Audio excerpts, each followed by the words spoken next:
সেই দিন এই যুদ্ধে এত মানুষ মারা যাবে। আর এক বর্ণনা অনুযায়ী এই যুদ্ধ প্রায় 4 দিন ব্যাপী চলবে। পঞ্চম অথবা ষষ্ঠতম দিনে গিয়ে বিজয় হবে, অথবা চতুর্থ।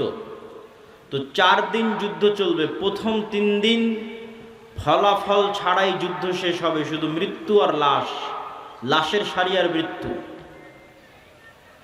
আর চতুর্থতম, পঞ্চমতম অথবা ষষ্ঠতম দিনে গিয়ে বিজয় নির্ধারণ হবে মুসলমানদের।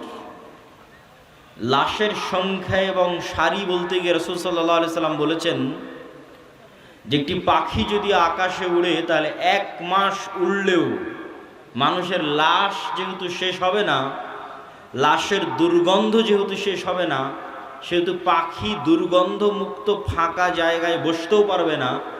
পাখি পড়ে মারা যাবে, তবুও কোনো ভালো বসার মতো ফাঁকা জায়গা পাবে না 1 মাস উড়লেও। তাহলে এখান থেকে একটা পাখিকে উড়িয়ে দিলে 1 মাসে সে যতদূর যাবে, এই পুরো এরিয়া যদি চতুর্দিক থেকে মাপা হয় তো দেখা যাবে সবই লাশ। তাহলে কত লক্ষ কত কোটি মানুষের লাশ হতে পারে আল্লাহু আলাম। রাসূল সাল্লাল্লাহু আলাইহি ওয়াসাল্লাম বলছেন, গনিমতের বন্টনে কেউ সন্তুষ্ট হবে না। কেন? ওয়ারিসই নাই। সন্তুষ্টি কেমনে হবে? ওয়ারিস নাই। ওয়ারিস নাই কেন? এক বংশে যদি 100 জন সদস্য থাকে তো 99 জনই মারা যাবে, একজন বেঁচে থাকবে, তাহলে তো কোনো ওয়ারিস নাই। যেহেতু কোনো ওয়ারিস নাই, সেহেতু কোনো আনন্দ নাই। তো গনিমতের মাল বন্টনে আনন্দ হবে না, কেননা ওয়ারিস বিহীন হবে সবাই। পুরো বংশের সব মারা যাবে, একজন বেঁচে থাকবে। রাসূলুল্লাহ সাল্লাল্লাহু আলাইহি ওয়াসাল্লাম এই মালহামা বা এই ভয়ঙ্কর যুদ্ধ, এটির বর্ণনা দিতে গিয়ে বলেন, মুসলমানেরা সেই দিন 3 ভাগে বিভক্ত হবে। সুলুসুন ইয়াহজিমু, 3 ভাগের 1 ভাগ যুদ্ধের মাঠ থেকে পালিয়ে যাবে। লা ইয়াতুবুল্লাহু আলাইহিম আবাদান, আল্লাহ সুবহানাহু ওয়া তাআলা এদের তওবা কোনোদিন কবুল করবেন না। ইসলামে কবিরা গুনাহের যে লিস্ট আছে, তালিকা আছে, এই কবিরা গুনাহের তালিকায় শিরক সবচেয়ে বড়। তারপরে বিভিন্ন হাদিসে আছে পিতামাতার অবাধ্যতা, বিভিন্ন হাদিসে আছে নিরপরাধ মানুষকে হত্যা, বিভিন্ন হাদিসে আছে প্রতিবেশীর স্ত্রীর সাথে জেনা। এই যে কবিরা গুনাহ, সবচেয়ে বড় কবিরা গুনাহের যে তালিকা, এই সবচেয়ে বড় কবিরা গুনাহের যদি সর্বোচ্চ 10টা তালিকা করা হয়, তার একটা জিহাদের মাঠ থেকে পলায়ন করা। কিন্তু কবিরা গুনাহ যত বড়ই হোক, তওবা আছে, শিরকেও তওবা আছে, যতক্ষণ শ্বাস আছে। সব অধিকাংশ সাহাবী তো মুশরিক থেকে ইসলাম গ্রহণ করেছে, শিরক করে তারপরে যে ইসলাম গ্রহণ করেছে। এখনও যারা ইসলাম গ্রহণ করেছে তারা শিরক থেকে ইসলাম গ্রহণ করেছে। তাহলে শিরকের তওবা নাই মানে মৃত্যুর পরে কিয়ামতের মাঠে আল্লাহ চাইলে স্বেচ্ছায় এমন অনেক গুনাহ বান্দার মাফ করে দিতে পারে যেটার তওবাই ও করেনি। বুঝাতে না পারলে এটা আমার ব্যর্থতা। এমন অনেক গুনাহ আমরা করেছি যেটার তওবা আমরা করিনি, ইস্তেগফার করিনি, ক্ষমা চাইনি, তাও আল্লাহ ওই গুনাহ তার দয়ায় মাফ করে দিতে পারেন কিয়ামতের মাঠে। কিন্তু ওই যে দয়ায় মাফ করে দিবেন কিয়ামতের মাঠে আল্লাহ, ওই লিস্টে শিরক থাকবে না। এটা হলো শিরকের গুনাহ, আল্লাহ ক্ষমা করবেন না। যে বান্দা যদি লাউ আতাইতুম, তুমি যদি আসো বিকরাবিল আরদি খাতায়া, আসমান জমিন পূর্ণ গুনাহ নিয়ে, তাহলে আমি আল্লাহ আসমান জমিন পূর্ণ ক্ষমা নিয়ে উপস্থিত হব। তো এই যে আসমান জমিন পূর্ণ গুনাহের কোনো গুনাহ আপনি জানেন, কোনো গুনাহ ভুলে গেছেন, কোনোটার তওবা করেছেন, কোনোটা করেননি, তাও আল্লাহ দয়া করে মাফ করে দিবে। কিন্তু করবেন না কোনটা? শিরক। কিন্তু যতক্ষণ শ্বাস আছে ততক্ষণ সব গুনাহের ক্ষমা আছে, শিরকেরও ক্ষমা আছে। তো রাসূল সাল্লাল্লাহু আলাইহি ওয়াসাল্লাম বলছেন, যারা ওই যুদ্ধের মাঠ থেকে পলায়ন করবে এদের তওবা কবুল হবে না। 3 ভাগের 1 ভাগ, সুলুসুন, 3 ভাগের 1 ভাগ শহীদ হয়ে যাবে আল্লাহর রাস্তায়। রাসূল সাল্লাল্লাহু আলাইহি ওয়াসাল্লাম বলছেন তারা হচ্ছেন আফজালু শুহাদাইল আরজ, পৃথিবীর সর্বশ্রেষ্ঠ শহীদ। আল্লাহু আকবার। তারপরে বলছেন 3 ভাগের বাকি 1 ভাগ, 1 ভাগ তো পালিয়ে গেল, 1 ভাগ মরে শেষ, আর 1 ভাগ তারা বিজয়ী হবে। এরা বিজয়ী হওয়ার পর এই বিজয়ী দল ইয়াফতাতিহুনাল কুসতুনতুনিয়া, কনস্টান্টিনোপল বিজয় করবে। এই কনস্টান্টিনোপল, কুসতুনতুনিয়া হচ্ছে আজকের তুরস্কের ইস্তাম্বুল, যেটা দীর্ঘদিন তুরস্কের রাজধানী ছিল। এখন রাজধানী আঙ্কারা, কিন্তু ইস্তাম্বুল সবচেয়ে ঐতিহাসিক শহর। সুলতান মুহাম্মদ আল ফাতেহ ইস্তাম্বুলকে বিজয় করেছিলেন। কিন্তু হাদিসের ভাষায় বোঝা যাচ্ছে কিয়ামতের পূর্ব মুহূর্তে, দাজ্জাল প্রকাশের পূর্ব মুহূর্তে পুনরায় মুসলমানেরা তুরস্ক বিজয় করবে, তথা মুসলমানদের বর্তমান যে তুরস্ক মুসলমানদের হাতে আছে এটি মুসলমানদের হাতে নাও থাকতে পারে। না হলে কনটেক্সট মিলানো কঠিন যে কিয়ামতের পূর্ব মুহূর্তে মুসলমানেরা তুরস্ক কিভাবে বিজয় করবে। এই ঘটনারই ধারাবাহিকতায় আর এক হাদিসে, আমি কিন্তু এক হাদিস বলতেছি না, বিভিন্ন হাদিস থেকে যুক্ত করতেছি। আর এক হাদিসে রাসূলুল্লাহ সাল্লাল্লাহু আলাইহি ওয়াসাল্লাম বলেন, ততদিন পর্যন্ত কিয়ামত হবে না যতদিন না বানু ইসহাকের 70,000 মানুষ, ইসহাক আলাইহিস সালাতু ওয়াস সালামের বংশের, ইব্রাহিম আলাইহিস সালাতু ওয়াস সালামের বংশের 70,000 মানুষ যতদিন না এমন এক শহরে যুদ্ধ করছে, মদিনাতুন, এমন এক শহরে যুদ্ধ করছে, জানিবুহাল বার ওয়া জানিবুহাল বাহর, যার এক পাশে সমুদ্র আর এক পাশে সমতল। কোন শহর? আলেম ওলামা মতভেদ করেছেন। কেউ বলেছেন এটি ইতালির রাজধানী রোম, কেউ বলেছেন এটি তুরস্কের ইস্তাম্বুল, কুস্তুনতুনিয়া, কনস্টান্টিনোপল। ইতালির রাজধানী রোম হওয়ার পক্ষে আর একটা জয়ীফ হাদিস আছে, যে রাসূল সাল্লাল্লাহু আলাইহি ওয়াসাল্লামকে জিজ্ঞেস করা হচ্ছে যে উম্মতে মুহাম্মাদি কোন শহর আগে বিজয় করবে কিয়ামতের পূর্ব মুহূর্তে, কুস্তুনতুনিয়া না রোমিয়া? কিন্তু হাদিসের সানাদ দুর্বল। তো এমন এক শহর, যেই শহরের কিন্তু এখন যেটা অনুবাদ করতেছি এটা সহিহ বুখারী মুসলিমের হাদিসগুলো অনুবাদ করতেছি, যেগুলো আমি পূর্ণ অনুবাদ করতেছি এগুলো, তথা কিয়ামতের পূর্ব মুহূর্তে যা ঘটবে তার সবচেয়ে বিশুদ্ধ যেগুলো হাদিস। তো রাসূল সাল্লাল্লাহু আলাইহি ওয়াসাল্লাম বললেন এমন এক শহর বিজয় করবে বানু ইসহাকের, ইব্রাহিম আলাইহিস সালাতু ওয়াস সালাম, ইসহাক আলাইহিস সালাতু ওয়াস সালামের বংশের 70,000 মানুষ, যেই শহরের এক পাশে সমুদ্র আর এক পাশে সমতল, কিন্তু ওই যুদ্ধ হবে বিদুন সিলাহ, লা ইয়ারমুনা আইয়ু সাহমিন, না তারা কোনো তীর নিক্ষেপ করবে না তরবারি চালাবে, কোনো অস্ত্র ছাড়া বিজয় হবে। কিসের মাধ্যমে বিজয় হবে? তারা শুধু মুখে উচ্চারণ করবে লা ইলাহা ইল্লাল্লাহু আল্লাহু আকবার। এই এক তাকবীর ধ্বনিতে শহরের এক দেওয়াল পড়ে যাবে, দ্বিতীয় তাকবীর ধ্বনিতে শহরের দ্বিতীয় দেওয়াল পড়ে যাবে, তৃতীয় তাকবীর ধ্বনিতে শহরের তৃতীয় দেওয়াল পড়ে যাবে। মুসলমানেরা বিনা বাধায়, বিনা রক্তপাতে এবং বিনা অস্ত্র প্রয়োগে ওই শহরে প্রবেশ করবে। তো যদি এটি কুস্তুনতুনিয়া হয় তাহলে এই যে আগের ঘটনার ধারাবাহিকতায়, আগে যে ভয়ঙ্কর মালহামা হলো, এই যে লক্ষ লক্ষ কোটি কোটি মানুষ মারা গেল, তারপরে মুসলমানেরা বিজয় হলো, খ্রিস্টানরা পরাজয় হলো, এই সেনাবাহিনী এবার যখন সিরিয়া এবং তুরস্কের সীমান্তবর্তী অঞ্চল থেকে বিজয় অভিযান নিয়ে রওনা দিবে ইস্তাম্বুল কুস্তুনতুনিয়া বরাবর, তখন ইস্তাম্বুলে প্রবেশ করতে তাদের আর আলাদা কোনো অস্ত্র প্রয়োগ করতে হবে না। তাকবীর ধ্বনিতে ওই নগরীর দেওয়াল পড়ে যাবে এবং তারা বিনা অস্ত্র প্রয়োগে শহর বিজয় করবে। অথবা ওই আগের হাদিসে কুস্তুনতুনিয়া বিজয় হয়ে গেছে, কুস্তুনতুনিয়া বিজয়ের পর এই বিজয় কাফেলা চলতেই থাকবে। ম্যাপ চেক করলে বুঝবেন, চলতে চলতে চলতে পৌঁছে যাবে ইতালির রাজধানী রোমে। যখন ইতালির রাজধানী রোমে পৌঁছবে তখন আর এখানে কোনো অস্ত্র প্রয়োগ করতে হবে না, তাকবীর ধ্বনিতে শহর বিজয় হয়ে যাবে। দুটের যে কোনো একটা আল্লাহ সুবহানাহু ওয়া তাআলা ভালো জানেন। এই দুই বিজয়ের অথবা এক বিজয়ের, কুস্তুনতুনিয়া বিজয় অথবা কুস্তুনতুনিয়ার পরে রোম বিজয়, ইতালির রাজধানী রোম বিজয়, এই দুই বিজয়ের কোনো এক বিজয়ের পরে আড়াল থেকে, বেশিরভাগ হাদিসে আছে কুস্তুনতুনিয়া বিজয়ের পর, শয়তান চিৎকার করে বলবে দাজ্জাল তোমাদের বাড়িতে প্রবেশ করে গেছে। কিন্তু এটা মিথ্যা সংবাদ হবে। কিন্তু তখন তৎকালীন এই মুজাহিদ বাহিনী যারা যুদ্ধ করতেছে তাদের যিনি নেতা থাকবেন তিনি 10 জন অশ্বারোহীকে রওনা করিয়ে দিবেন দাজ্জাল সত্যি সত্যি বের হয়েছে কিনা এটা অনুসন্ধান করার জন্য। তো রাসূলুল্লাহ সাল্লাল্লাহু আলাইহি ওয়াসাল্লাম বলছেন এই যে 10 জন বের হবে, আসমাহুম ওয়া আসমা আবাইহিম, এদের নাম, এদের বাপ দাদার নাম, এদের গায়ের রং, এদের ঘোড়ার গায়ের রং সব আমি এখন বলে দিতে পারবো, এখন যেন আমি দেখতে পাচ্ছি। কিন্তু তিনি বলেননি, কিন্তু তিনি জানতেন যে কোন 10 জন, তাদের নামও তিনি জানেন, তাদের বংশও তিনি জানেন, তাদেরকে রওনা করিয়ে দেওয়া হবে। এই ঘটনার সাথে আরেকটা ঘটনা যুক্ত আছে যেটা না বললেই নয়। যেই দিন এই মালহামা হবে, এটা ছুটে গেছে বলতে, সেই দিন ওই হাদিসে রাসূল সাল্লাল্লাহু আলাইহি ওয়াসাল্লাম বলছেন ইয়াখরুজু মিনাল মাদিনা খিয়ারু আহলিল আরদ, মদিনা থেকে যুদ্ধ করার জন্য সিরিয়াতে এসে রোমানদের বিরুদ্ধে যুদ্ধ করবে, এই জন্য মদিনা থেকে তৎকালীন বিশ্বের খেয়ার ও আহলিল আরজ সবচেয়ে আল্লাহওয়ালা তাকওয়াবান পরহেজগার একদল মানুষ বের হবে। আল্লাহু আকবার। তৎকালীন বিশ্বের সবচেয়ে তাকওয়াবান আল্লাহওয়ালা পরহেজগার মানুষেরা তখন মদিনায় থাকবে। তাদের একটা জামাত এই যুদ্ধে অংশগ্রহণ করার জন্য মদিনা থেকে রওনা দেবে। তখন এই রোমান খ্রিস্টান এম্পায়ারের সেনাবাহিনীরা বলবে, মদিনার মানুষ তোমাদের এখানে কাজ কি?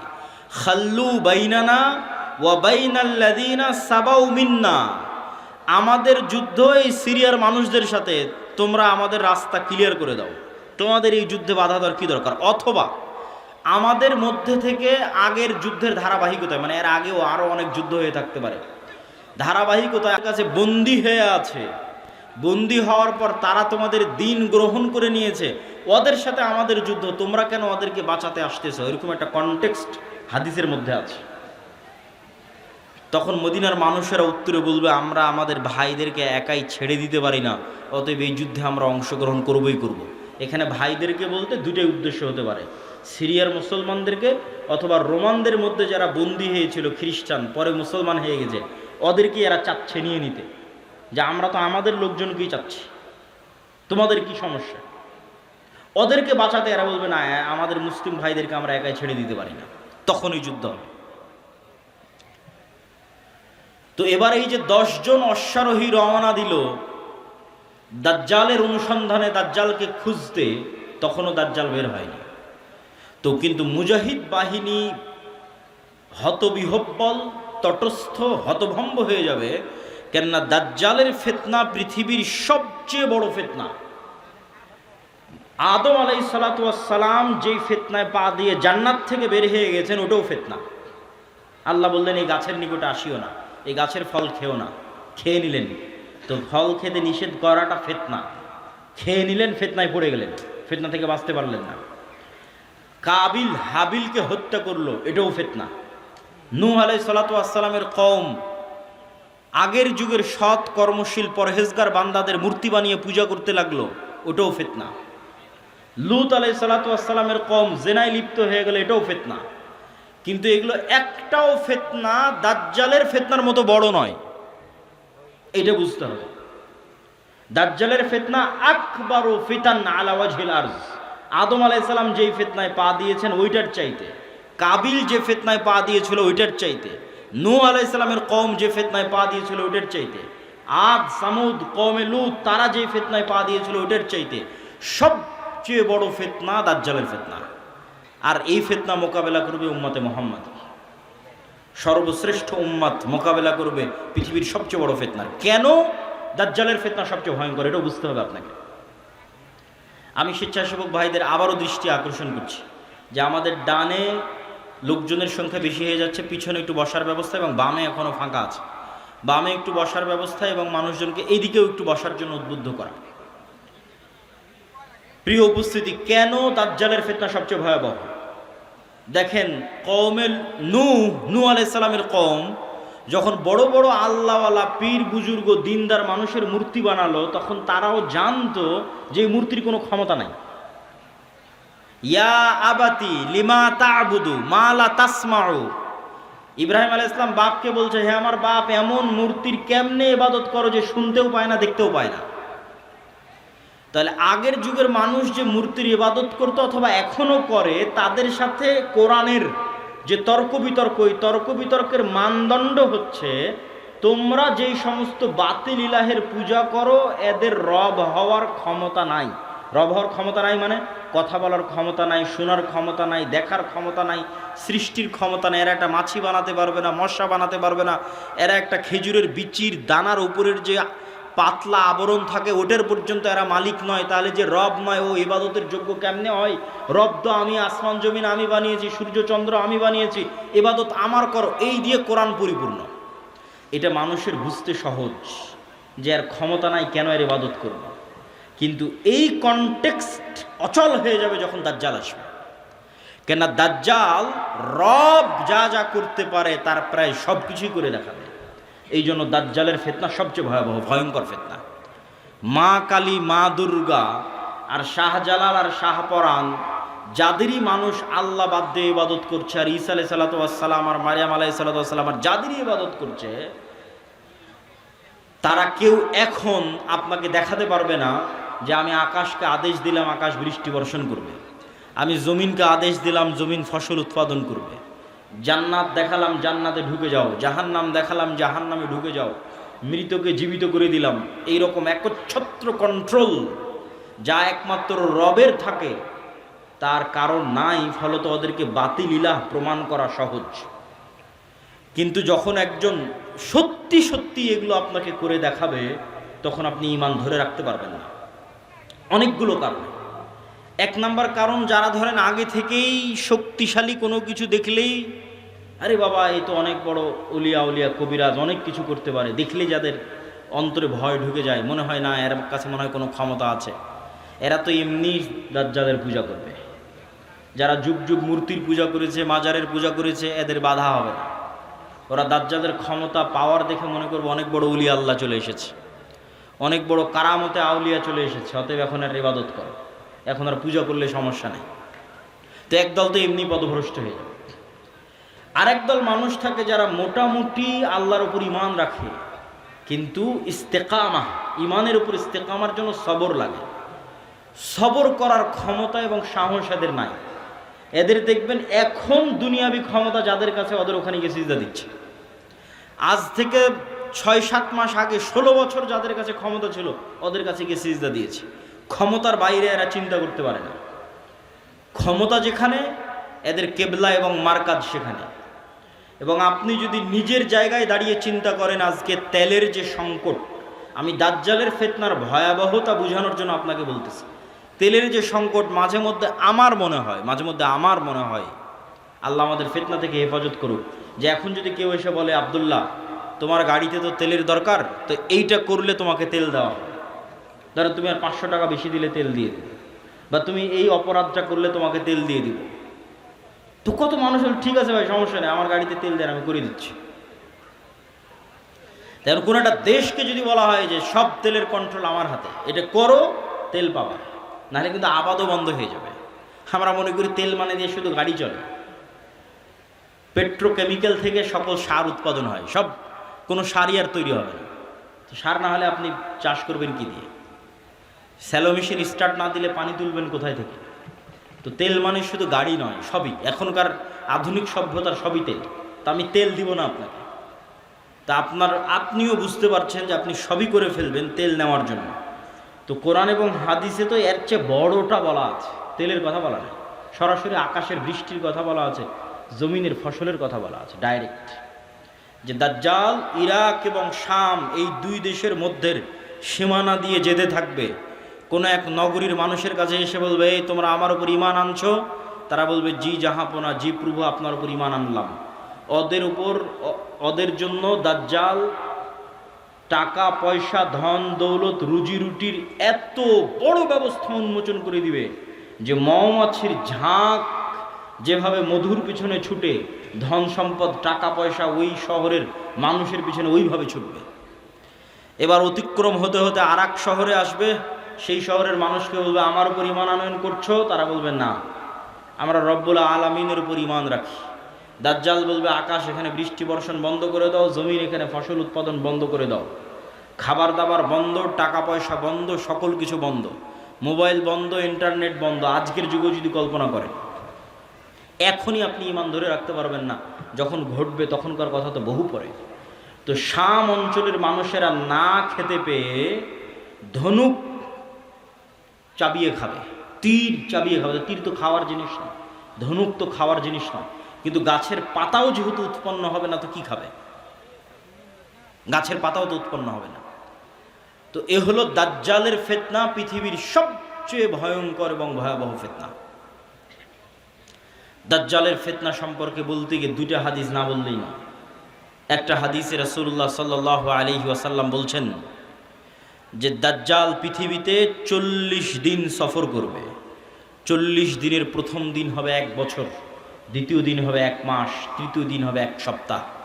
আর দাজ্জালের গতি হবে কাগাইসিন ইস্তাদবারাত হুররিহ, এমন মেঘমালা যেই মেঘমালাকে ঝড়ো বাতাস উড়িয়ে নিয়ে যাচ্ছে।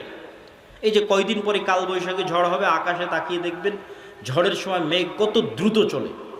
তো ঝড়ের বাতাসে যে মেঘ খুব দ্রুত চলে, এরকম দ্রুত গতি হবে দাজ্জালের। তো আল্লাহর নবী মেঘের সাথেও তুলনা দিয়েছেন। এখন যন্ত্র দিয়ে মেঘের মতো আকাশে উঠবে না দাজ্জাল নিজেই আকাশে উঠবে, আল্লাহু আলাম, আল্লাহ সুবহানাহু ওয়া তাআলা ভালো জানেন। কিন্তু দাজ্জালের আগমনে পৃথিবীতে এত ব্যাপক বৈপ্লবিক পরিবর্তন হবে যে পৃথিবীর দিন 1 বছরের সমান হয়ে যাবে। এটা হঠাৎ করে আল্লাহর আদেশে কোনো কারণ ছাড়াই আল্লাহ বলবেন দিন এখন তুমি 1 বছরের সমান হও, এরকম নয়। আল্লাহ লাতিফ, প্রত্যেকটা জিনিস ঘটনা পরম্পরায় হয়, মানুষ দেখবে এটা স্বাভাবিক। তথা এই ভূমণ্ডল, নভমণ্ডল, সৌরজগতে এমন বৈপ্লবিক কোনো পরিবর্তন হবে, অথবা এই পৃথিবীতে এমন বৈপ্লবিক কোনো পরিবর্তন হবে, অথবা সূর্য এবং চন্দ্রের বর্তমান ঘূর্ণায়মান প্রক্রিয়ায় এমন বড় বৈপ্লবিক পরিবর্তন হবে যেটা স্বাভাবিক হতে সময় লাগবে। একদিন হবে 1 বছর, তারপরের একদিন হবে 1 মাস, তারপরের একদিন হবে 1 সপ্তাহ, তারপরে স্বাভাবিক। ওইটার আগে কিছু একটা ঘটবে। দাজ্জালের আগমনই ওই রকম ভয়ঙ্কর এবং ব্যতিক্রম হবে। আল্লাহু আলাম সেটা কি হবে।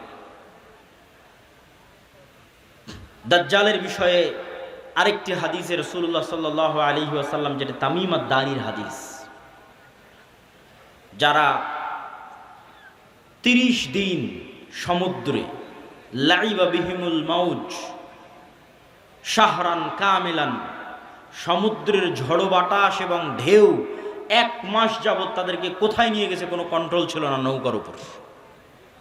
এক দ্বীপে গিয়ে যখন নৌকা ঠেকলো, তখন দেখছে একটা প্রাণী, জীবজন্তু, জানোয়ার, গরু ছাগল মহিষ যেমন জীবজন্তু জানোয়ার, এরকম জীবজন্তু জানোয়ার যার মুখ এবং পা সব এত বিশাল লোমে ঢাকা যে কোনটা মুখ আর কোনটা পিছন এটা বোঝা যাচ্ছে না, এই জানোয়ার কথা বলতেছে। তো মানুষ তো কোনোদিন দেখেনি, মানুষ ছাড়া আর পৃথিবীর কোনো জীবজন্তু জানোয়ারকে কথা বলতে। তো আরবের ওই মানুষেরা এই জানোয়ারকে কথা বলতে দেখে মনে করেছে এটা জিন, শয়তান, কিন্তু জীবজন্তু জানোয়ার। ও বলছে আনাল জাসসাস, আমি গোয়েন্দা, একটা মানুষ তোমাদের সাথে সাক্ষাতের অপেক্ষা করছে, এদিকে যাও। তো তামিম আদ-দারি বলছে আমরা যখন ওই মানুষের কাছে গেলাম, বিশাল দেহের মানুষ, এত বিশাল দেহের মানুষ আগে কোনোদিন কখনো দেখিনি। তো দাজ্জালের বিশাল দেহের হওয়াটা কি ব্যতিক্রম কিছু? ব্যতিক্রম কিছু না। আমরা এখন 5 ফিট 5 ইঞ্চি 6 ফুট হয়ে গেছি, কিন্তু আদি পিতা আদম আলাইহিস সালাম তো আর 5 ফিট ছিলেন না। আদম আলাইহিস সালাম ছিলেন 60 দেরা, 60 হাত, 60 গজ, 40 মিটার, প্রায় 10 তলা 15 তলার সমান উঁচু। তাহলে এখন যদি আদম আলাইহিস সালাম আমার সামনে উপস্থিত হয়, তাহলে আমি তো আশ্চর্য হয়ে যাবো, কারণ এই বিশাল দেহের মানুষ তো আমি কোনোদিন দেখিনি। তাহলে দাজ্জাল বিশাল দেহের হবে, এটা ব্যতিক্রম নয়, কেননা দাজ্জাল তো আদমেরই সন্তান, মিন উলদে আদম, আদমের সন্তান। তো তার হাত, তার হাঁটু এবং তার কাঁধ এমন শক্ত করে বাঁধা আছে। আমরা তাকে জিজ্ঞেস করলাম তুমি কে? সে বলে আমার পরিচয় তোমরা জানবেই, তোমরা বলো তোমরা কারা। তা আমরা আমাদের পুরো ঘটনা বললাম। এবার দাজ্জাল 4টা প্রশ্ন করেছে। নাখাল বাইসান, আইনে জোগার, বহাইরা তাবারিয়া, নাবিয়ুল উম্মিয়িন। বহাইরা তাবারিয়া, sea of Galilee, lake of Tiberias. নাখলে বাইসান, বাইত শিয়ান। আর আইনে জোগার, স্প্রিং অফ জোয়ার। আর নাবিয়ুল উম্মিয়িন, পড়ালেখা জানে না, লিখতে জানে না, পড়তে জানে না, এমন নবী। আমাদের নবী মুহাম্মদ সাল্লাল্লাহু আলাইহি ওয়াসাল্লাম লিখতেও জানতেন না, পড়তেও জানতেন না। উনি দেখে যে পড়বেন এটা জানতেন না, কোরআন মুখস্থ করেছিলেন।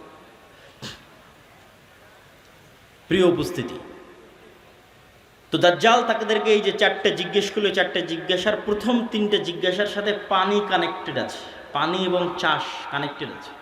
সি অফ গ্যালিলি, পানির উৎস, বহাইরা তাবারিয়া, ইসরায়েলের সীমানার মধ্যে। এখন এটা ইসরায়েলের সীমানার মধ্যে। বাইবেলের প্রফেসি অনুযায়ী তথা বাইবেলের বর্ণনা অনুযায়ী ঈসা আলাইহিস সালাম যত মুজিজা দেখাতেন সব এই সাগরে, এই সাগরের আশেপাশে, এই লেক, এই হ্রদ, এই খালের আশেপাশে।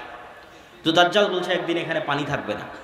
এখন পানি দাজ্জাল আসার আগেই শেষ হবে সেটা ঠিক না, আসলে না, দাজ্জাল আসার শেষ হবে না। কেন আরাক হাদিসে বলতেছে ইয়াজুজ মাজুজ যখন বের হবে তখন ওরা বহাইরা তাবারিয়ার পানি খেয়ে শেষ করে দিবে, খেয়ে শেষ করে দিয়ে অন্যদিকে আগাবে পানি শেষ করার জন্য। তাহলে পানি যদি দাজ্জাল আসার আগেই শেষ হয় তাহলে ইয়াজুজ মাজুজ আবার কোথায় পানি পাবে? এটাও তো একটা প্রশ্ন। কিন্তু দাজ্জাল বলছে এখানে একদিন পানি থাকবে না, তার মানে কি ইয়াজুজ মাজুজ এসে শেষ করবে ওটার ভবিষ্যৎবাণী, না দাজ্জাল আসার আগেই শেষ হবে? মানে অনেকেই দেখি এখন খুঁজে যে বহাইরা তাবারিয়াতে পানি শেষ হচ্ছে কিনা, সেটার জন্য বলতেছে যে পানি যে দাজ্জাল আসার আগেই শেষ হবে এটা মনে করাটা একদম 100% ঠিক এটা বলা যাবে না। কেন আরাক হাদিসে কি বলা হচ্ছে? ইয়াজুজ মাজুজ এসে বহাইরা তাবারিয়ার পানি খেয়ে নেবে। তো বলে এখানে একদিন পানি থাকবে না। 2 নম্বর কি? নাখাল বাইসান, বাইসানের খেজুর বাগান, এটাও ইসরায়েলের একটা বড় শহর, বাইত শিয়ান। বলে এখানে কি মানুষ খেজুর চাষ করে? তো বলে করে। তো বলে এখানে একদিন পানিও থাকবে না, খেজুর চাষের ব্যবস্থাও থাকবে না। তার বলে আইনে জোগার, স্প্রিং অফ জোয়ার, এটার বর্ণনাও বাইবেলে আছে। আগের যেমন বহাইরা তাবারিয়ার বর্ণনা বাইবেলে আছে, এই আইনে জোগার, স্প্রিং অফ জোয়ার, এটার বর্ণনাও বাইবেলে আছে। কি হিসেবে আছে? লূত আলাইহিস সালাতু ওয়াস সালাম যেখানে ছিলেন ওই শহরটা যখন আল্লাহ ধ্বংস করে দিলেন, লূত আলাইহিস সালাতু ওয়াস সালামকে যেখানে তিনি আশ্রয় দিলেন সেখানে তার জন্য পানির ব্যবস্থা, অথবা যে জায়গায় তিনি আশ্রয় নিয়েছিলেন সেই জায়গা হচ্ছে স্প্রিং অফ জোয়ার। এই জন্য ওই বহাইরা তাবারিয়ার স্প্রিং অফ জোয়ার, আইনে জোগার, এই দুটেই খ্রিস্টানরা ব্যাপক হারে দেখতে যায়, ভিজিট করতে যায়। তো এখান থেকে আমাদের জানার বিষয় কি? এই হাদিস থেকে জানার বিষয় হচ্ছে দাজ্জাল প্রশ্ন করেছে একটা নির্দিষ্ট জায়গায়, যার প্রত্যেকটা এরিয়া 30-40 কিলোমিটারের মধ্যে। এই বহাইরা তাবারিয়া বলেন, আইনে জোগার বলেন, নাখাল বাইসান বলেন, এই বগুড়া জেলার মধ্যেই, মানে একটা সেম এরিয়ার মধ্যেই। তথা কিয়ামতের পূর্ব মুহূর্তের ফিতনার বর্ণনাগুলো নিশ্চিতভাবে কিয়ামতের পূর্ব মুহূর্তে যা যা হবে এগুলো মক্কা মদিনার বাইরে, মক্কা মদিনায় হবে না। মক্কা মদিনা ফিতনা মুক্ত থাকবে।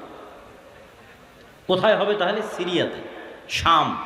শাম মানে আগে ফিলিস্তিনি বোঝানো হতো, শাম মানে আগে মসজিদে আকসাই বোঝানো হতো। শাম মানে আজকের শাম নয়, তথা মসজিদে আকসা এবং এর আশেপাশের অঞ্চল যেগুলোতে এখন ইসরায়েল, ফিলিস্তিন, জর্ডান, এই যে অঞ্চলগুলো এবং এখনকার যে সিরিয়া, সব কিছু এই অঞ্চলে হবে। দাজ্জালের এই সংক্ষিপ্ত বর্ণনা এবং দাজ্জালের ফিতনার এই সংক্ষিপ্ত বর্ণনার পরে কি হবে? ওই যে মুজাহিদ বাহিনী যারা দাজ্জালের মিথ্যে সংবাদ শুনে এবার দেমাশকে ফিরে আসবে, যুদ্ধ বিজয় অভিযান বাদ, কেন এটা ভয়ঙ্কর ফিতনা। এই ভয়ে দাজ্জাল আসলে বের হয়েছে কিনা, যুদ্ধ বাদ দিয়ে সবাই ফিরে আসবে তাদের যেটা সেন্টার, তাদের সেন্টার দামেস্ক। যুদ্ধ যদি রোম পর্যন্ত গিয়ে থাকে, ইতালির রাজধানী, ওখান থেকেও ফিরে দামেস্কে আসবে।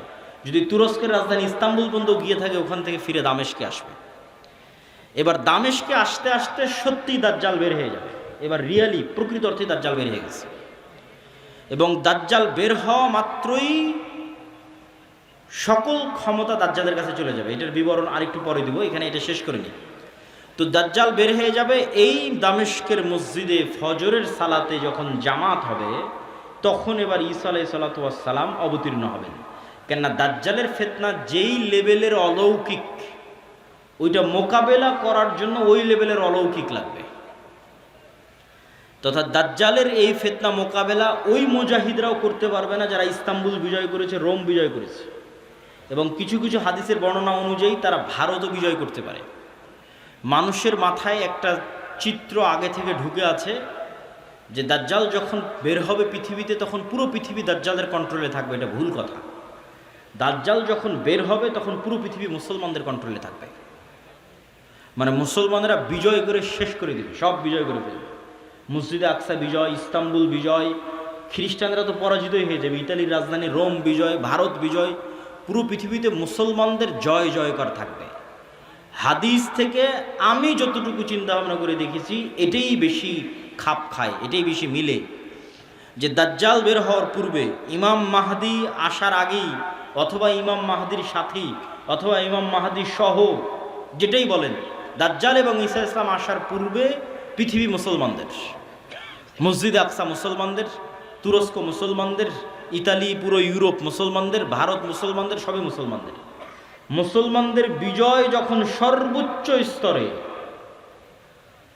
এবং দাজ্জালের কোনো ষড়যন্ত্র যখন ওর কাজে দিচ্ছে না, দাজ্জালের পক্ষ হয়ে পৃথিবীতে কাজ করবে এরকম কোনো বড় শক্তি আর পৃথিবীতে নাই, এবার নিজেই দাজ্জাল বের হয়ে আসবে।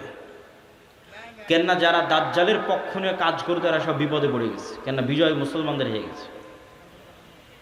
তো ইহুদিরাও এক মাসিহের অপেক্ষা করতেছে, বিপদ থেকে, বিপদে পড়লে বিপদ থেকে বাঁচায় যে সে মাসিহ, মাসিহ দাজ্জাল। খ্রিস্টানেরাও ঈসা মাসিহ, বিপদে পড়লে বিপদ থেকে বাঁচায় যে সেই মাসিহ ঈসা আলাইহিস সালাম বিপদ থেকে বাঁচাবে। খ্রিস্টানেরাও বিশ্বাস করে ঈসা আলাইহিস সালাম আবার আসবে, কিন্তু তারা এটা জানে না যে ঈসা আলাইহিস সালাম মারা যায়নি, জীবিত আছে। আমরা জানি ঈসা আলাইহিস সালাম মারা যাননি, জীবিত আছে। আর তারা মনে করে মরে গেছে, কিন্তু পুনর্জন্ম হয়ে পুনরায় ঈসা আলাইহিস সালাম পৃথিবীতে আসবে, তাদেরকে বাঁচানোর জন্য, খ্রিস্টানদের বাঁচানোর জন্য। তাহলে সারা পৃথিবীর সবাই শেষ জামানার একজন বিশাল মাসিহের অপেক্ষায়। এবং আধুনিক এখনকার বিশ্বের যতগুলো নিউজ চ্যানেল রিপোর্ট, সবগুলোতেই বর্তমান যে যুদ্ধ চলতেছে এই যুদ্ধ নিয়েও এই আলোচনাগুলো আমাদের দেশে নয়, এই অঞ্চলে নয়, ইউরোপ এবং আমেরিকায় আলোচিত হচ্ছে।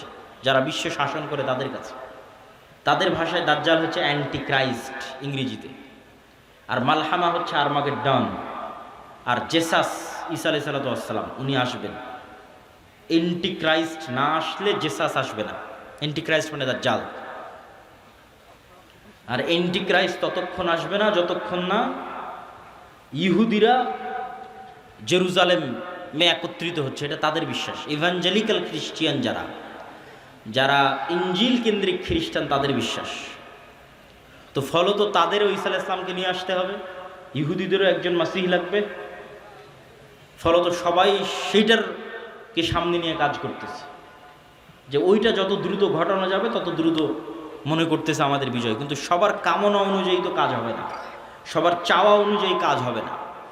কেননা সবাই ভুল বুঝবে, ভ্রান্তিতে পা দিবে। কি কি ভ্রান্তিতে পা দিবে বলি? ইহুদিদের আসল মাসিহ যিনি তিনি তো চলে এসেছেন, কিন্তু তারা তো গ্রহণ করেন। ইহুদিদের প্রকৃত মাসিহ তো ছিল মুহাম্মদ সাল্লাল্লাহু আলাইহি ওয়াসাল্লাম নিজেই। মুহাম্মদ সাল্লাল্লাহু আলাইহি ওয়াসাল্লামের অপেক্ষায় তারা মদিনায় গিয়ে বসে থাকতো, অনেক আগে গিয়ে বসেছিল, ইমান তো আনেনি। তো এরা তো মাসিহকে চিনতে পারে, ঈসা আলাইহিস সালাম তো মাসিহ চিনতে পারেন, ইমান আনেনি, ঈসা আলাইহিস সালামকে হত্যা করার চেষ্টা করেছে, নিকৃষ্ট। তো এই জন্য এদের সঠিক মাসিহ এরা পাবে না, এরা দাজ্জালকেই মনে করবে আমাদের মাসিহ, কিন্তু দাজ্জাল তো হবে ভ্রান্ত। এই জন্য দাজ্জালের অনুসারী কারা হবে? ইহুদিরা। রাসূল সাল্লাল্লাহু আলাইহি ওয়াসাল্লাম বলছেন, ইয়াতবাউ দাজ্জাল ৭০ আলফা ইহুদ মিন আসবাহান।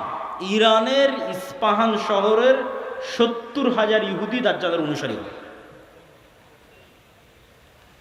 তাহলে ইহুদিরা দাজ্জালকে মাসিহ মনে করে দাজ্জালের অনুসারী হবে, কিন্তু দাজ্জাল তো পরাজিত হবে। কিন্তু প্রথম যখন দাজ্জাল আসবে তখন তো সব ক্ষমতা দাজ্জালের হাতে, ফলত যে কেউ পথভ্রষ্ট হয়ে যাবে। তো এই অংশের সামারিটা করি। এই অংশের সামারি হচ্ছে, দাজ্জাল এবং ঈসা আলাইহিস সালাম আসার পূর্বে মুসলমানেরা পৃথিবী বিজয় করবে এবং ইহুদি এবং খ্রিস্টানরা বিপদে পড়বে। যেহেতু ইহুদি এবং খ্রিস্টানরা বিপদে পড়বে, বিশেষ করে ইহুদিরা, তো এখন ইহুদিদের বাঁচানোর জন্য দাজ্জাল বের হবে। এবং যেহেতু দাজ্জালের পক্ষে কাজ করার মতো আর পৃথিবীতে কেউ অবশিষ্ট নাই, এই জন্য এবার দাজ্জাল নিজেই বের হবে। দাজ্জাল যখন নিজেই বের হবে তখন এক নিমিষে, এক সেকেন্ডে সকল ক্ষমতা দাজ্জালের কাছে চলে যাবে। মুসলমানেরা হতভম্ব, হতবিহ্বল হয়ে যাবে। আকাশও বৃষ্টি বর্ষণ করে না, জমিনও ফসল উৎপাদন করে না, দুর্ভিক্ষই নিয়তি ইমান নিয়ে বাঁচার জন্য। তথা সেই সফল যে বলবে আমি মরতে প্রস্তুত কিন্তু ইমান বিক্রি করতে প্রস্তুত নই। সেই সফল যার একটা টাকার প্রতি অবৈধ লোভ নাই, অবৈধ একটা টাকার প্রতি ন্যূনতম লোভ নাই। আপনি নিজেই নিজের আত্মা এবং নফসকে চেক করেন যে আপনার একটা টাকার প্রতি যদি, অবৈধ টাকার প্রতি যদি ন্যূনতম লোভ থাকে, আপনি দাজ্জালের ফিতনা থেকে বাঁচতে পারবেন না। পরকালে যার বিশ্বাস সর্বোচ্চ পর্যায়ে, পরকালে যার বিশ্বাস সর্বোচ্চ লেভেলে, ও দাজ্জালের ফিতনা থেকে বাঁচতে পারবে। আসহাবুল উখদুদ ওয়াস সামাই যাতিল বুরুজ ওয়াল ইয়াউমিল মাউউদ ওয়া শাহিদুন ওয়া মাশহুদ কুতিলা আসহাবুল উখদুদ। ওদের বলা হলো হয় ঈমান না হয় সামনে আগুন, ঝাঁপিয়ে পড়ো। তো ওরা বলল আমরা আগুনেই ঝাঁপিয়ে পড়ব। তো ওরা আগুনে কেমনে ঝাঁপিয়ে পড়বে এটা ছাড়া সম্ভব নয় ঝাঁপিয়ে পড়া, যদি ওই আগুনে জান্নাত না দেখে। আর নিজের বাড়িতে যে এসি রুম আছে ওখানে জাহান্নামের আগুন জ্বলতেছে। তো ওরা এটা বিশ্বাস করে যে আমি যদি আমার এসি রুমে ফিরে যাই ইমান পরিত্যাগ করে, তাহলে ওই এসিরা বাতাস নয়, এটা জাহান্নামের আগুন। আর যদি সামনের আগুনে ঢুকে যাই তাহলে এটা আগুন নয়, এটা জান্নাত। তো এই সেম ঘটনা তো দাজ্জালের সময় হবে। দাজ্জালের জান্নাতে যে ঢুকবে ও ঢুকে গেল জাহান্নামে, আর দাজ্জালের জাহান্নামে যে ঢুকবে ও ঢুকে গেল জান্নাতে। তাহলে পরকালের উপর ইয়াকিন না থাকলে তো আপনি দাজ্জালের ফিতনা থেকে বাঁচতে পারবেন না। তাহলে এবার দাজ্জালের আবির্ভাবের পর সারা পৃথিবীর সব মুমিন মুসলমান বিপদে, কোনো খাবার নাই, অসহায়, কিচ্ছু নাই। এবার বিপদগ্রস্ত মুমিন মুসলমানদের বাঁচানোর জন্য আসবে ঈসা আলাইহিস সালাম। এই হলো প্রেক্ষাপট। তাহলে শুরুতে বিপদে ইহুদি খ্রিস্টানেরা, বাঁচাতে আসবে দাজ্জাল। সব ক্ষমতা তখন দাজ্জালের কাছে। বিপদে এবার মুসলমানেরা। কোন মুসলমানেরা? যারা সব দেশ বিজয় করে শেষ করে দিয়েছে। তুরস্ক বিজয় করেছে, মসজিদে আকসা, ভারত, তারপরে ইতালি, সব বিজয় শেষ করে দিয়েছে। ওরা এখন চরম বিপদে। এবার ওদেরকে বাঁচানোর জন্য আসবে ঈসা আলাইহিস সালাম। ঈসা আলাইহিস সালামও এমন অলৌকিক ক্ষমতা নিয়ে আসবেন যে তার নিঃশ্বাস যতদূর পর্যন্ত যাবে, নিঃশ্বাসে কাফের মারা যাবে। আল্লাহু আকবার, আল্লাহু আকবার। নিঃশ্বাসের স্পর্শে কাফের মারা যাবে, রাসূল সাল্লাল্লাহু আলাইহি ওয়াসাল্লাম বলছেন।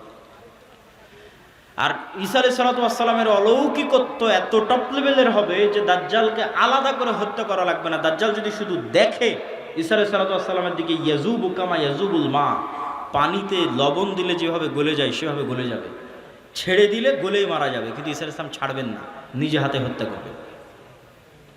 যেখানে হত্যা করবেন ওটাও ইসরায়েলের সীমানার মধ্যে।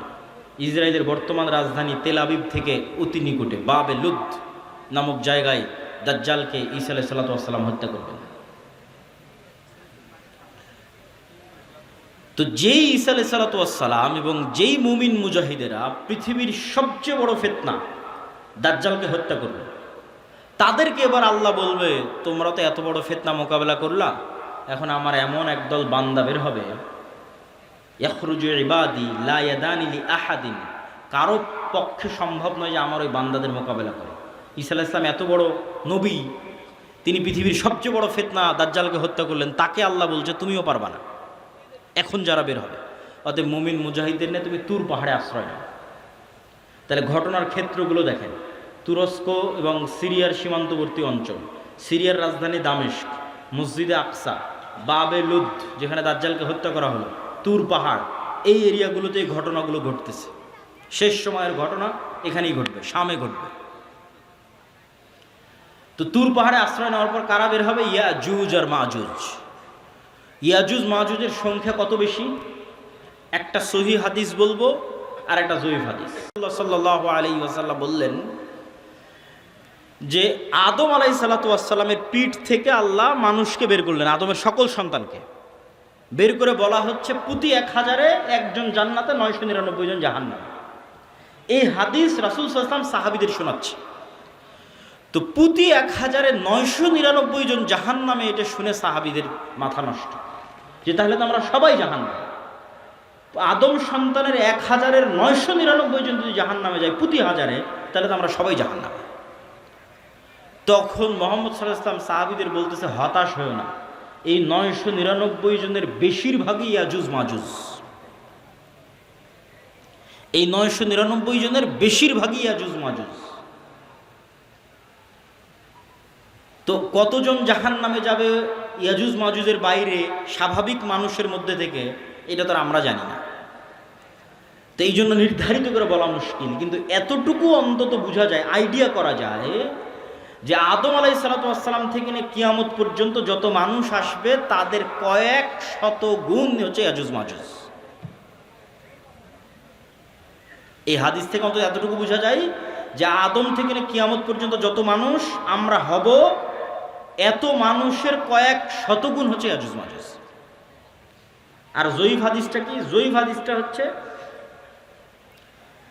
যে ইয়াজুজ মাজুজের এক প্রজন্ম তার জীবদ্দশায় 1000 প্রজন্মকে দেখে। বুঝেন, আমরা মানুষ জীবদ্দশায় সর্বোচ্চ 2টা প্রজন্ম দেখি অথবা 3টা প্রজন্ম। আমি, আমার বাপ, আমার দাদা তার ছেলেকে দেখেছে, তার ছেলে আব্দুল্লাহকে দেখেছে, তাহলে 2 প্রজন্ম দেখেছে, দেখতেই দুনিয়া থেকে শেষ। তো ইয়াজুজ মাজুজের 1 প্রজন্ম তাদের জীবদ্দশায় 1000 প্রজন্মকে দেখে। তাহলে কিভাবে তাদের জন্ম বৃদ্ধি হার এবং কিভাবে তাদের বৃদ্ধির হার, এটা সব উলদে আদমের সন্তান। তো এরা পৃথিবীতে বের হয়ে সব পানি ফসল আদি যা আছে সব খেয়ে শেষ করবে এবং তাদের এই ভয়ঙ্কর ভয়াবহতায় তুর পাহাড়ে ঈসা আলাইহিস সালাম বিপদে, মুমিন মুজাহিদদের নিয়ে খাবার নাই, ওই সেম কষ্ট, দাজ্জাল থাকতে যে কষ্ট ছিল ওই কষ্ট। এখান থেকে আপনি আর একটা জিনিস শিখেন যে আপনি কত বড় নবী, কত বড় উলিয়া, কত বড় মুজাহিদ, তাও আল্লাহ আপনাকে কিভাবে বিপদ দিয়ে পরীক্ষা করতেছে। কেমন বিপদ? এত বড় নবী দাও খাবার নাই।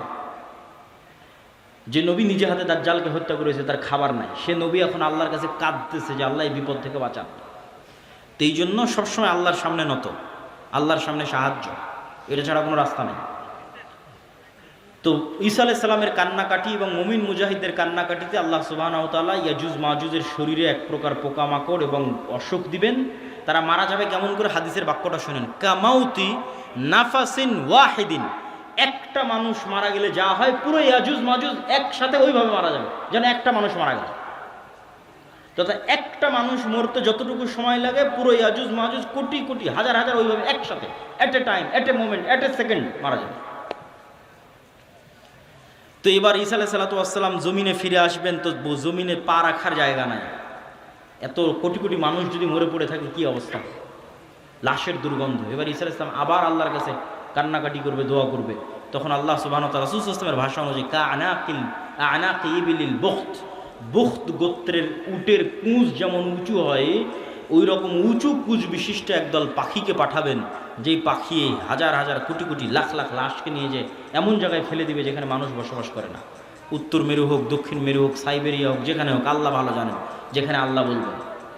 তারপরে আসমান দৃষ্টি বর্ষণ করে এই জমিনকে পরিষ্কার করে দিবে। তারপরে ঈসা আলাইহিস সালামের শাসন চলবে হাদিস অনুযায়ী 7 বছর, আর বাইবেলের বর্ণনা অনুযায়ী 1000 বছর। তো 7 বছর ঈসা আলাইহিস সালামের এই শাসনে এতটা নিরাপত্তা এবং শান্তি বিরাজ করবে যে এতদিন যত যুদ্ধ বিগ্রহের সামগ্রী ছিল এগুলো কাজে লাগবে না, ওগুলো জ্বালিয়ে পুড়িয়ে দেওয়া ছাড়া কোনো কাজ নাই। আর এত বরকত আসমান এবং জমিন উন্মুক্ত করে দিবে যে একটা ডালিম একটা গ্রাম খাবে, একটা গাভীর দুধ একটা পুরো বংশ খাবে, এত বরকতে আল্লাহ পরিপূর্ণ করে দিবেন। তারপরে এক শীতল বাতাসে মুমিন মুসলিম এবং ঈসা আলাইহিস সালাম সবাই মারা যাবে, শুধু ফাসিক এবং ফাজেরেরা পৃথিবীতে থাকবে। এবার যত হাদিস শুনেছেন এই ধরনের, যে পৃথিবীতে এমন একদিন আসবে যে কোরআন পড়ার কেউ থাকবে না, এখন সেগুলো আল্লাহ নাম নেওয়ার কেউ থাকবে না, এগুলো ঈসা আলাইহিস সালামের মরার পর। মানুষ জেনায় লিপ্ত হবে খোলা মাঠে কুকুর শ্রীগালের মতো, লজ্জা বুঝবে না, এগুলো ঈসা আলাইহিস সালামের আগে নয়।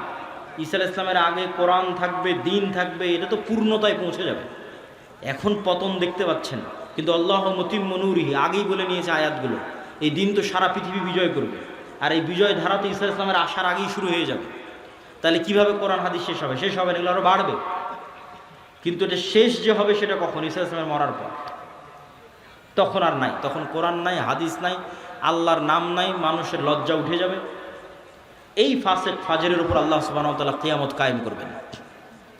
প্রিয় উপস্থিতি, আমি আমার বক্তব্য দীর্ঘায়িত করতে চাই না। এই পুরো ঘটনা থেকে যা বর্ণনা করলাম, ধারাবাহিকতা, এই ধারাবাহিকতা থেকে আমার এবং আপনার শিক্ষা কী? তার আগে একটা প্রশ্নের উত্তর দিয়ে নিই, দাজ্জাল কোথায়, ইয়াজুজ মাজুজ কোথায়? একদল নাস্তিক আবার একদল মুনকিরে হাদিস দৌড়ায়, দুইটাই। মুনকিরে হাদিসেরাও ভিডিওর পর ভিডিও দেয়, বলে যেটা কোরআনে না এটা বিশ্বাস করবো না। কোরআনে কিন্তু ইয়াজুজ মাজুজের কথা আছে, দাজ্জালের কথা নাই, বলে যেটা কোরআনে না এটা বিশ্বাস করবো না। আবার একদল নাস্তিক বলে যে এই পৃথিবীর স্যাটেলাইট ক্যামেরা সব আছে, কই তোমার দাজ্জাল, কই তোমার ইয়াজুজ মাজুজ। একটা ছোট্ট তথ্য দিয়ে রাখি, মানুষ মহাকাশ সম্পর্কে যা জানে এই মাটির নিচ সম্পর্কে তাও জানে না। এটা আমি কয়েকদিন আগে পড়াশোনা করতে গিয়ে দেখলাম যে মানুষ সারাদিন মহাকাশ নিয়ে গবেষণা করছে, চাঁদে যাবে, মঙ্গলে যাবে, কিন্তু মাটির নিচে মাত্র 12 কিলোমিটার পর্যন্ত মানুষ জানে, তারপরে আর জানে না। তাহলে পুরো পৃথিবী কত বড়, আপনি এখান থেকে 12 কিলোমিটার মাপেন কত দূর হয় গাবতলী বাজার থেকে, তো মাটির নিচে মাত্র 12 কিলোমিটার পর্যন্ত আপনি জানেন, তার নিচে আর কেউ জানে না। পৃথিবীর বর্তমান কোনো বিজ্ঞানী নয়, কোনো বিজ্ঞান নয়, কেন ওই 12 কিলোমিটার পরে গবেষণা করার সক্ষমতাই নাই, কোনো যন্ত্র মেশিন পাঠানোর সক্ষমতাই নাই। তাহলে মাটির নিচের মাত্র 12 কিলোমিটার পর্যন্ত আপনি জ্ঞান রাখেন। আকাশে চন্দ্রে চলে গেছেন, মঙ্গল গ্রহে চলে গেছেন, সেটা ভিন্ন বিষয়, কিন্তু নিজের পায়ের নিচে এটাই জানেন না। এই যে বিশ্বের এই উন্নত বিজ্ঞানের সর্বোচ্চ শিখরে পৌঁছে মানুষ জানে না যে এই মাটির নিচে কি আছে। তাহলে কেমনে মানুষ দাবি করবে দাজ্জাল কোথায়, ইয়াজুজ মাজুজ কোথায়? এই দাবি করাই তো ভুয়া, পাগলামি। আরেকটা জিনিস দেখলাম, মহাসাগর সম্পর্কে মানুষ অজ্ঞ। মহাকাশ সম্পর্কে ঠিক আছে অনেক জানতেছে, মহাসাগরে এমন অনেক জায়গা আছে যে জায়গাগুলোতে মানুষ পৌঁছতেই পারে না, যে জায়গাগুলোর উপর দিয়ে বিমানও উড়ে যেতে পারে না, যে জায়গাগুলোতে কোনো জাহাজও অতিক্রম করে না, এরকম অসংখ্য জায়গা আছে। তো সাগর এবং সাগরের নিচে কি আছে, মাটি এবং মাটির নিচে কি আছে, এটা সম্পর্কে আজকের বিশ্ব সবচেয়ে অজ্ঞ, অন্তত মহাকাশের তুলনায়। তো ইন্নাল্লাহা আলা কুল্লি শাইইন কাদির, আল্লাহ সকল কিছুর উপর ক্ষমতাবান।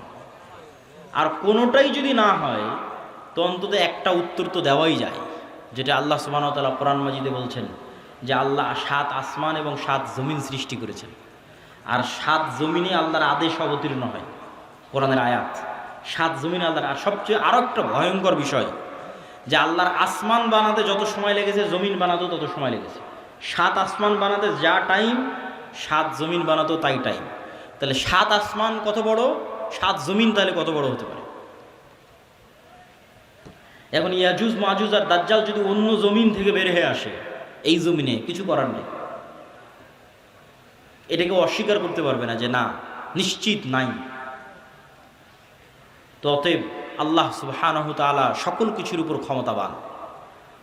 এই জমিনেও থাকতে পারে, এই জমিনের সাগরেও থাকতে পারে, এই জমিনের নিচেও থাকতে পারে, মানুষের জ্ঞান পরিপূর্ণ নয়, অন্য জমিনেও থাকতে পারে, সেখান থেকেও আসতে পারে। এই জন্য সূরা কাহাফ, দাজ্জালের ফিতনা থেকে বাঁচতে সূরা কাহাফ পড়তে বলা হয়েছে। সূরা কাহাফের সব ব্যতিক্রম ঘটনাগুলো দাজ্জালের আসার সাথে মিলবে, দাজ্জালের যুগের যে ফিতনা ওগুলোর সাথে মিলবে। সূরা কাহাফের 4টা ব্যতিক্রম ঘটনা আছে, তার মধ্যে একটা ব্যতিক্রম ঘটনা খিজির আলাইহিস সালামের। কই থেকে আসলো খিজির আলাইহিস সালাম, কোথায় ছিল? বলে মাছ যেখানে জীবিত হয়ে যাবে সেখানে খিজির আছে, তুমি মাছ ভেজে নিয়ে রওনা দাও, যেখানে মাছ জীবিত হয়ে যাবে ওখানে খিজির আছে। তো খিজির আলাইহিস সালাম জিজ্ঞেস করতেছে যে সালাম কিভাবে? মুসা আলাইহিস সালাম সালাম দিচ্ছে, সালাম জান্নাতের সালাম দুনিয়াতে কিভাবে? তো খিজির আলাইহিস সালাম যদি অন্য পৃথিবী থেকে এসে থাকে নিশ্চিত করে, অথবা এই পৃথিবীতেও থাকতে পারে, তো খিজির আলাইহিস সালামকে যদি আল্লাহ সুবহানাহু ওয়া তাআলা আড়ালে রাখতে পারে, দাজ্জাল এবং ইয়াজুজ মাজুজকেও আল্লাহ সুবহানাহু ওয়া তাআলা আড়ালে রাখার সক্ষমতা আছে।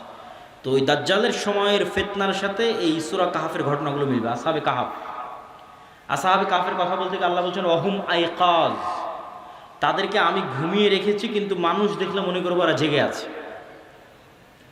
আপনি দেখলে মনে করবেন এই মানুষটা জেগে আছে, কিন্তু ওরা নিজেরাও বুঝতে পারছে ওরা ঘুমিয়ে আছে, আল্লাহও বলছেন ঘুমিয়ে আছে। এইভাবেই 309 বছর পার হয়ে গেছে। ওরা ঘুম থেকে উঠে মনে করছে যে কই, আমরা তো অল্প কিছুক্ষণ মনে হয় শুয়েছিলাম, ঘুমিয়েছিলাম, কিন্তু 300 বছর পার হয়ে গেছে। তো সময়ের যে আপেক্ষিকতা, এটার কন্ট্রোল আল্লাহর হাতে।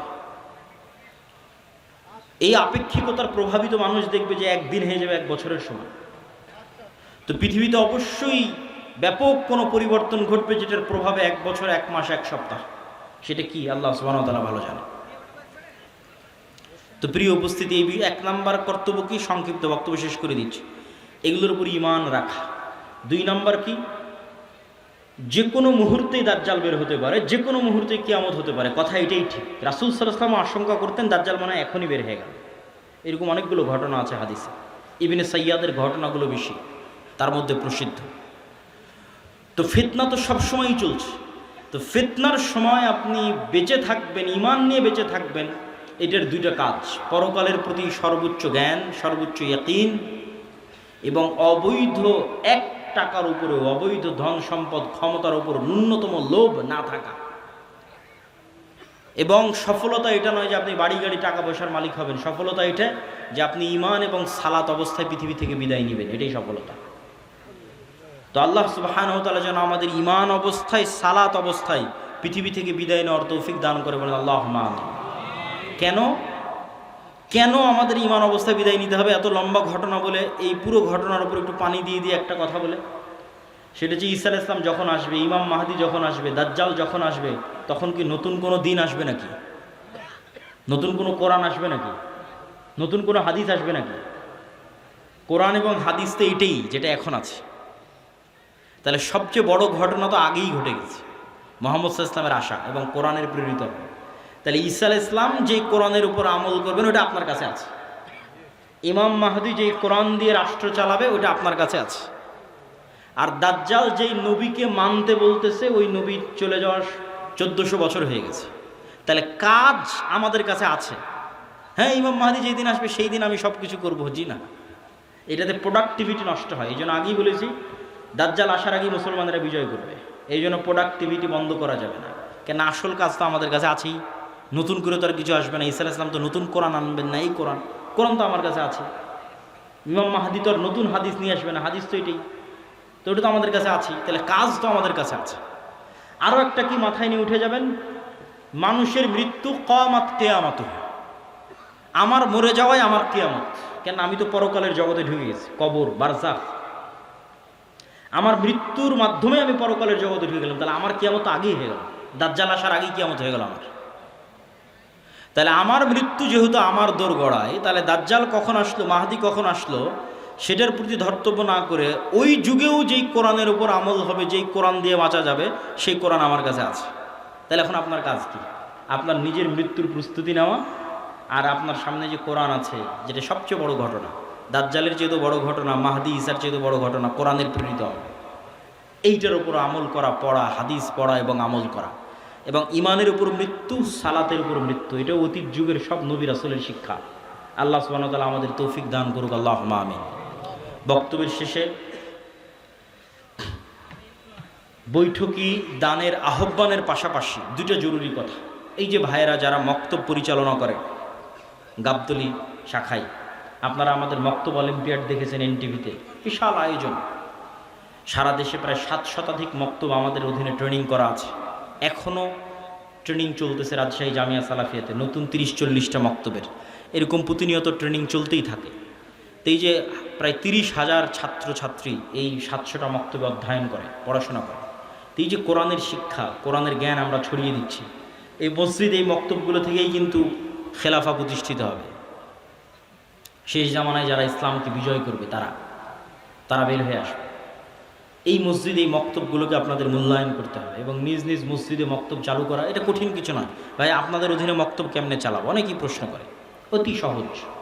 আপনি আমাদের যে অফিসিয়াল নাম্বার আছে সেখানে ফোন দিয়ে বলবেন পরের ট্রেনিং কবে, আপনার মক্তবের শিক্ষককে ট্রেনিংয়ে পাঠিয়ে দেবেন। ট্রেনিংয়েই তাকে সব বুঝিয়ে দেওয়া হবে কিভাবে কী হবে না হবে, মক্তব কেমনে চালাবে।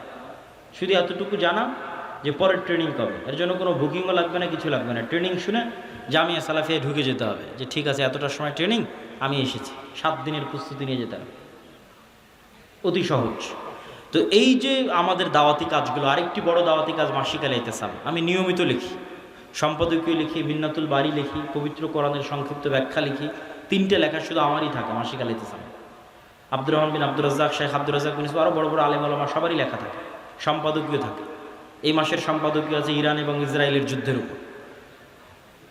এরকম সমসাময়িক সব ইস্যু নিয়ে লেখা থাকে। এই মাসিক আল ইতিসামের এজেন্ট হতে হবে, নিতে হবে, পড়তে হবে, সম্পৃক্ত থাকতে হবে। আর এই যে ইমান বাড়াতে বললাম, ইমান ধরে রাখা, এটার জন্য আল্লাহর পথে যাত্রা, এই বইটা খুব গুরুত্বপূর্ণ। এটা ইমানের মজবুতির জন্যই এই বইটা লেখা, আল্লাহর পথে যাত্রা। এই বইটা প্রত্যেক মসজিদ, মাদ্রাসা, স্কুল, কলেজের দার্সের অন্তর্ভুক্ত হওয়া দরকার। যে মসজিদে মানুষ দার্স দিবে সেই দার্সের অন্তর্ভুক্ত হওয়া দরকার। আরও যে সমস্ত বই পুস্তকগুলো আছে, শেখ আব্দুর রাজ্জাক বিন ইউসুফ, আব্দুর রহিম বিন আব্দুর রাজ্জাক, কাসুস ইসলাম দেখতে কেমন ছিলেন, আইন রসুল, দোয়া অধ্যায়, উপদেশ, সালাত, সব বইগুলোকে মূল্যায়ন করতে হবে। তো পরিশেষে আমি স্বেচ্ছাসেবকদের আহ্বান করব আপনাদের মধ্যে যাওয়ার, এবং আপনাদেরকে উদাত্ত আহ্বান জানাবো যে তারা এই যে বিশাল খরচ করে মক্তব পরিচালনা করছে এবং এই সম্মেলনগুলো আয়োজন করছে, এগুলোতে আপনাদের আন্তরিক সহযোগিতা আমরা কামনা করছি। তো স্বেচ্ছাসেবক ভাইয়েরা কি প্রস্তুত আছে? তো তাদেরকে আমি ঢোকার জন্য বলতেছি, জি। এবং এর মধ্যে বক্তব্যও চলতে থাকবে। আপনারা ব্যাপক হারে এবং বেশিভাবে এই দানে অংশগ্রহণ করার, আমি কিন্তু দেখতে পাচ্ছি না স্বেচ্ছাসেবকরা যে ঢুকতেছে, এটা কিন্তু বোঝা যায় না। তো সকলেই এটাতে আপনাদের সহযোগিতা অংশগ্রহণ করবেন। অর্থনৈতিক ইবাদত খুব শক্তিশালী, জান্নাত কেনা যাবে, সকল গুনাহের কাফফারা হবে, নেকিতে যত কমতি থাকবে পূরণ করা যাবে টাকা দিয়ে। দুনিয়াতে যেভাবে প্লট এবং ফ্ল্যাট সেল হয়, আল্লাহ ওইভাবে জান্নাত সেল করেন। দুটো জিনিসে, হয় আল্লাহর রাস্তায় যুদ্ধ করে শহীদ হয়ে যাও, নাহলে আল্লাহর রাস্তায় দান করো, করে জান্নাত কিনে নাও। এর বাইরে জান্নাতের 100% কনফার্ম, নিশ্চিত জান্নাত নাই, কনফার্ম নাই। হতে পারে, যেতে পারেন, সেটা আছে। সালাত, সিয়াম, হজ, যাকাত হতে পারে, যেতে পারেন। নিশ্চিত যাবই, জেহাদ করে শহীদ হতে হবে, না হলে টাকা দিয়ে জান্নাত কিনতে হবে। নিশ্চিত যাবই, কনফার্ম জান্নাত কিনতে চাই, নিশ্চিত টাকা, না হয় জিহাদ করে শহীদ। আর বাকিগুলো তো হতে পারে, আল্লাহ যদি দোয়া করে, তওবা ইস্তেগফার কবুল করে, সালাত যদি ঠিক থাকে, হতে পারে। আল্লাহ সুবহানাহু ওয়া তাআলা ভালো জানেন। আমি আমার বক্তব্য এখানেই শেষ করছি। আমার পরে আব্দুর রহিম বিন আব্দুর রাজ্জাক, তারপর আব্দুর রহমান বিন আব্দুর রাজ্জাক, এবং সবশেষে শেখ আব্দুর রাজ্জাক বিন ইউসুফ। যেহেতু অনেক দূর দূরান্ত থেকে এসেছেন, বিশৃঙ্খলা না করে সবাই আজকের এই ঐতিহাসিক আয়োজন, এভাবে একত্রিত হওয়া খুব কম জায়গায় হয়, সবার নির্দিষ্ট ব্যস্ততা আছে। এই বিশাল আয়োজনকে মূল্যায়ন করবেন বিশৃঙ্খলা না করে। আল্লাহ কবুল করুক, আল্লাহুম্মা আমিন। আসসালামু আলাইকুম ওয়া রাহমাতুল্লাহি ওয়া বারাকাতুহু।